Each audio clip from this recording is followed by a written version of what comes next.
Hi everybody, this is Irene. And this is Ced. We're from Robust Physical Therapy. We would like to introduce our facility. We're both physical therapists, originated from the Philippines, now enjoying life in America for the past 30 years. Been in practice for 22 years, private practice at that. Yeah, so we've been enjoying this journey, and for the past 22 years, I'd say we have continuously evolved. So it was St. Luke's before. So when we first started, St. Luke's Physical Therapy, but as time passed by, back in the early 2000s, looking up, people look up and they still use Yellow Pages, or now they use Google. So it's hard for them to look up St. Luke's because I've gotten a couple of comments that said st.lukes, and then some hospital somewhere up north comes up, and they couldn't find us. But anyway, that was one of the reasons. But really, the real reason why we decided to just go ahead and give the rebranding Robust name a go is because it just really represent what we always do, which is creating a stronger, healthier body, healthier health, more robust. And we love the name, so we went for it. But I think the bottom line is that we wanted to help more people, not just in our community. We do have an office here in Morristown, Tennessee, Newport, Greenville, and Kingsport. So anyway, that's how we ended up with Robust, getting stronger and getting healthier. We practice evidence-based physical therapy, and I think that is the cornerstone of our practice, don't you? There's a lot of modalities that will come out, and things that they will tell you, oh, hey, this works, hey, that works. But without the evidence backing it up, it's hard to justify the use of it. So To simplify it, I think it's just to reach out to as many people as we can to answer questions like just a simple why, how, when, where regarding health and fitness. We wanted to come from two regular people. We're athletic. We're not those great athletes, like super athletes. We are active. We bike. We snowboard. We hike. We backpack. What else do we do? Yeah, run, and so you swim. Yeah. So we sort of like do a little bit of everything. And we do experience aches and pains being active, which I would rather have than be hurting while I'm sitting or doing nothing and being stiff. That's the key. You may be getting hurt or having some pain, experiencing pain, but you're also experiencing something eventful, meaningful in your life. You said be active, so a lot of people are afraid of doing things because, I'm gonna hurt myself, right? So people kind of retreat, and I'm not gonna do that because that hurts. So I think that's of course a topic for another day. But I was very sick, and I really didn't realize how sick I was until now. I'm feeling much better in all kinds of ways. I had trouble with cognition. My memory was getting really poor to a point where I said, hey, you need to save up a lot of money. I might end up in the nursing facility pretty soon, and I don't want to be thrown away just like that. And I had a lot of joint pains, and I ended up with finger deformities and toe deformities and aches and pains, and also had pulmonary problems, really bad COPD, asthma type of thing, chronic bronchitis. Got used to having a slight fever all year round and requiring steroids at some point. My reflux, I didn't realize was causing my asthma, really. Everything was all interconnected, and how I felt was very connected to my health. I wasn't really aware of that until I actually started feeling better from the measures that we started doing, changing our lifestyle. So in the videos that we're going to be talking about, we'll be talking about how lifestyle impacts people's well-being, their strength. So I think that really changed the way we practice physical therapy, because we found out that your lifestyle plays a major role in your recovery. So we started to, really emphasize some of those lifestyle changes that's really, really helpful. She was talking about my rheumatoid arthritis a while ago, but I was in my late 20s when it started, so that was a long time ago. I'm 52 now. I remember I was in California and I started having some swelling out of nowhere, and I couldn't straighten my elbow, and I just noticed that some soft tissue pain, and I didn't know that I had vasculitis and some superficial blood clots, and then after that joint pain started to occur. My knee was so swollen, my big toe, my both wrist. So for at least 12 years, late 20s to 40, I was like what she said, I was taking meloxicam, prednisone, all kinds of stuff. I was doing physical therapy as well. And to be honest, it was just the physical therapy alone. It was not. Traditional physical therapy. Yeah. So I know there should be something more than just taking medication or physical therapy. So at the age of 40, I started to improve, and I'm not taking any more anti-inflammatories for the past 7 to 8 years.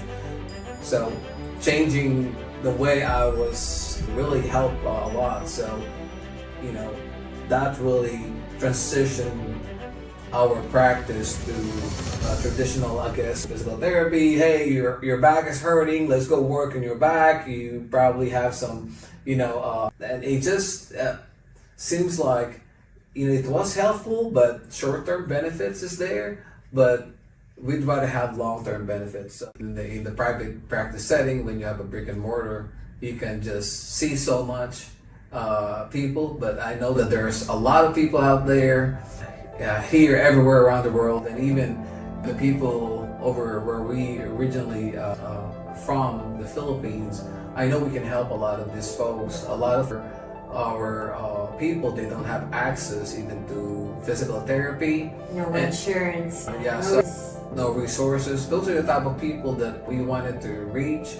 Give them practical advice on how they can help themselves, because we truly believe that our body is so resilient, it's so strong, our mind is so strong, our body is so strong that it could overcome a lot of things that come our way. And sometimes we just need a little bit of guidance on how we're going to do that. Our mission trip in Gambia in South Africa, there's a lot of people, they really don't have access to physical therapy, and we brought a few walkers, TheraBands, I think a couple of boxes that's got all kinds devices and all that. All kinds of stuff. They all got gone though, and then we all gave it away. We all gave it away, but I think they appreciated the little education. You educated them a lot. You were there talking to them. It was a makeshift therapy place. We had tables, like kids' tables, very low ones, hard, not matted. We have here in America, and we had brought home exercise program sheets that we were able to give them ahead of time. We did run out, so we started drawing and writing. So the experience was very humbling as a physical therapist. Like he said, we have a 12,000 square feet facility here. We have everything we need, but over there it was very little. So, but I could say that we were successful in affecting those people's lives in whatever they needed, physically, functionally, and for some, it's their socioeconomic really affected them with how they felt, with regards to aches and pains, motivating themselves to move, and including fears and everything. Yeah, we were in a classroom, right? So I remember we were in a classroom, and like what Irene said, no tables. We had to improvise even our what we're gonna use as far as playing therapy area. So we had chairs at the school desk, and that's about it. That's our treatment area in a classroom. Outside was so sunny, and you have a lot of people waiting for you outside. They're lined up, and people will come back. Patients came in with big gushing ulcers, broken leg, weren't fixated or anything like that. We had back pains, we had congenital deformities, and a lot of kids that had movement disorders. So never knew what's gonna come next. So I think one of the hard part that I found when we were there was that so a lot of these folks, they've had musculoskeletal injuries a long time ago. So they will come in. One guy came in with a shattered pelvis and hip joint, and he's got permanent deformities because it was not fixed. It was not. I mean, they just let it like heal whatever the bone was at the time of the injury. So there's already permanent deformities and nerve damages, and they will come to you, and obviously in some cases there's nothing you could do because they were gonna ask.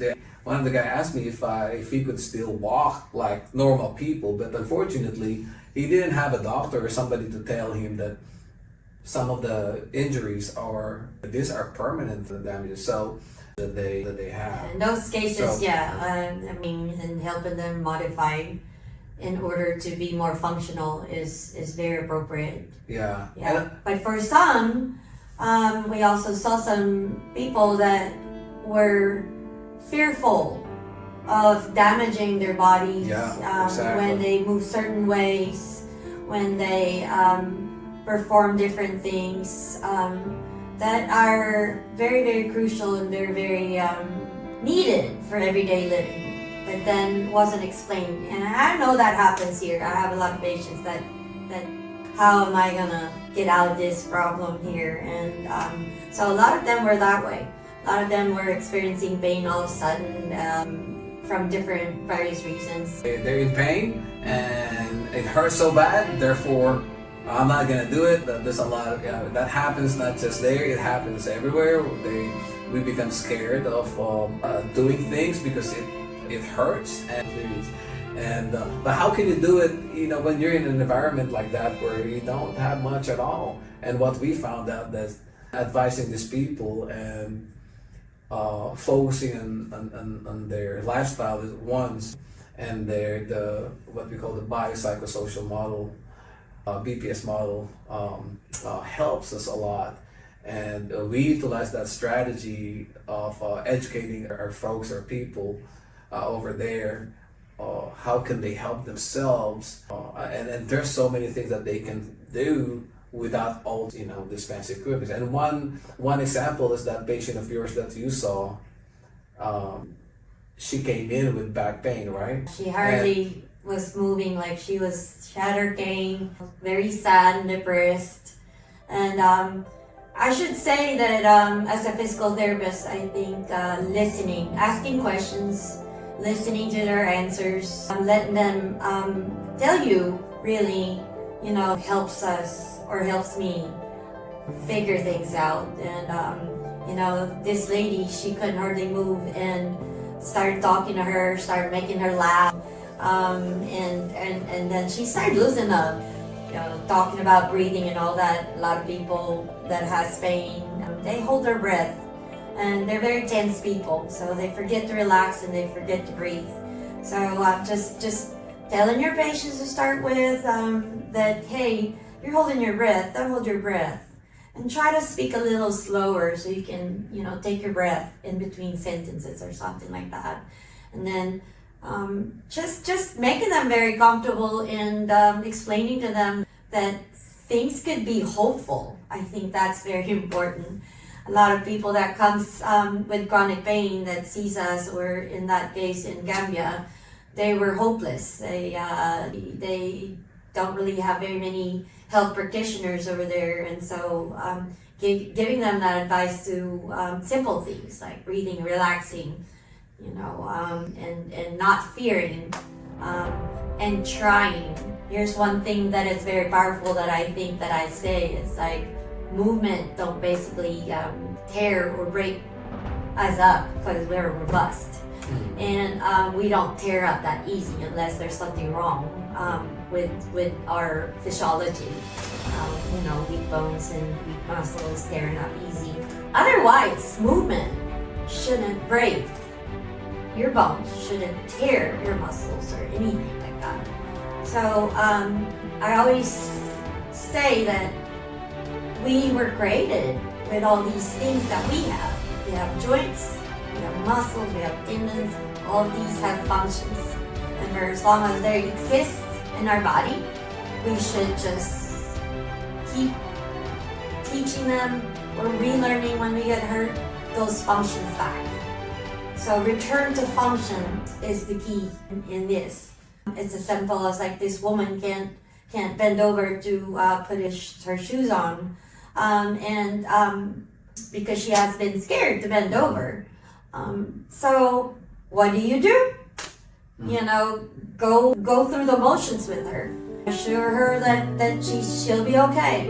Small movements in the chair. Bend over and slide your hands to your shin. And now reach toes. I always tell them to try to sneak into movements rather than barge into movements. That's like Always ease. A lot of people experience stiffness. May it be from injuries, may it be from sedentary lifestyle, whatever it is. Stiffness is always there. It always creeps in. And you can't barge in right away. You have to attack it and sneak in. And I think a lot of people, when I'm gonna go in and do it, and then they get so sore, and they'll say, no, I'm not gonna do that. Or they're gonna have a muscle spasm from that. Yeah. So basically, what you did was that for this woman, you found the strategy to maybe we need to relax first instead of just like, hey, let's go in and start doing exercise. Let's go in and stretch the QL. Let's go in and start. Stretch the lats, sneak into the movement. But before you did that, you tried to maybe you work on your breathing, maybe relax and calm down first. So that's a good strategy, and that's for free. I mean, you don't need fancy equipment. You don't need biofeedback to realize that you're relaxed. You can simply monitor your heart rate and your breathing, and you can tell that you are starting to relax. You can really allow movements to happen better that way. What else did you do? You can always start, by the way, you can always start with sitting and then do it a little harder than you can do it standing. Little by little, you're going to gain the trust of your whoever you're trying to help. So she was surprised. Of course, you got to warn them. You got to warn them about first 1, 2, or 3. You're going to be painful, but get through it. Pain is not going to kill you. So what I tell them, pain is not going to kill you. And you want to sneak in because you have however many chances you got to get into that through the door. So by 6, 7, 8, 9, 10, she's smiling. She started smiling and she's like, doesn't hurt anymore, And then you introduce a new movement, that said, how about bend backwards? Oh, that hurts. Then again, you sneak in. It's amazing. And she was so happy that she found out that if she just does a few more, that her pain is gonna get less and less. She started going bending forward, bending backwards, bending forward, bending backwards, and we started dancing. I think somebody at that point started chanting or something. So that was awesome. So at that point, I just had to advise her, So reassurance to these people are very important. Reassuring them and repeating, nothing happened. These are normal movements. These are normal functions that you'd be doing at home, that is required at home. Maintain daily living. Do not be afraid, because the problem with letting people fear these movements when they're doing it as exercise, they'll find themselves doing the laundry, tying their shoelaces, or having somebody tie it for them because they can't do it. It's much needed things. A little pain, like I said, or even bigger pain, does not kill people. to me, powerful phrases to say is sneak in, do not barge in, to empower people to face movements again. You know, they've been fearful to do. Yes, exactly. So yeah, I love that. And you didn't use any, again, fancy equipment. Did not even touch her. Yeah, but but you use the most powerful tools, which is the brain. Yeah, the brain. I think one of the biggest mistakes that in our practice in physical therapy as a whole is being too meticulous or trying to nitpick on little things. Your posture is this, your posture is that, you're higher here, lower here. Yeah. Is that really what's important? Yeah. Making people look perfect. What's most important to us is making people functional and doing our movements comes out of that strength and movement. It gives you quality of life once you free yourself up, from all the fears. So way too much pathologizing sometimes. That's helpful because we don't necessarily, we're all created differently, and our body's so much resilient and so much stronger. Not because you're, one side is a little shorter or something like that. It has to be corrected. So, because if that's true, what do you do with people that had stroke or had amputated or something? Are they just nothing anymore? So it's the same for us people that are whole, but just not quite perfect. And by the way, I don't know if there's one person that is perfectly made and would be able to sustain their whole entire life without changing. I think everybody experiences change in the body. So, and we could always be perfect in our imperfect bodies, I think, and it just depends on how you feel, how you use it, and how you enrich your life with whatever's given to you. You can live definitely with what you got. A lot of people say, oh, my left SI or my back is this or my knee is that or I'm flat-footed. And here you have a lot of studies that shows that a lot of very, very strong people, they have all different issues, flat-footed. When they squat, their knees goes inside. So there's all kinds of those problems that it looks like a problem, but it's most likely not a problem. That's right. Like flat-footedness. I've seen flat-footed people, dancers out there. I've seen one ballet dancer as flat-footed as could be, but can leap and can land. Flat-footed or not, you can strengthen those muscles, whatever your structure, your skeletal orientation is. And the good thing about that, I think, so when we went to Gambia, is that we utilize a lot of that approach, that strength plays a critical role, getting stronger, getting robust, and having to reshape their thinking, right? Of I'm hurting, I can't do that, or I'm like that. So I think developing, getting that assurance, reassuring these people, and I think that's really the very, very powerful, right? The very most common, I think, structural things that are being used out there to scare people is arthritis, just general degenerative joint arthritis. People say like, oh, I have arthritis, so I'm doing whatever. And no, it's very common as we age. Arthritis is mostly like we have wrinkles on the outside, and those are wrinkles on the inside. We do change on our outside. We can't expect for our insides to be perfect as we grow older. So how many people are there out there that has arthritis and don't hurt? A lot. There's a lot of people out there. And a lot of them are active. A lot of them have balance in their life. They know how to relax. They know how to move. They know how to have purposeful meaning to their life. Know how to learn, to find joy, and find ways to be strong and to keep moving. So that's what's most important, not how we look inside or out. So when we were there, exactly those are the things that we encountered. They would throw the word like I have arthritis, and here in the States that's been thrown around very, very heavily, you know. So again, it shows that you don't need all this kind of fancy equipment to really help yourself. We do sometimes need that reassurance that we're gonna be okay. Finding time to breathe and relax, get strong. Nutrition part is another topic because we did discuss about nutrition when we were there, and I think it plays a critical role in our recovery.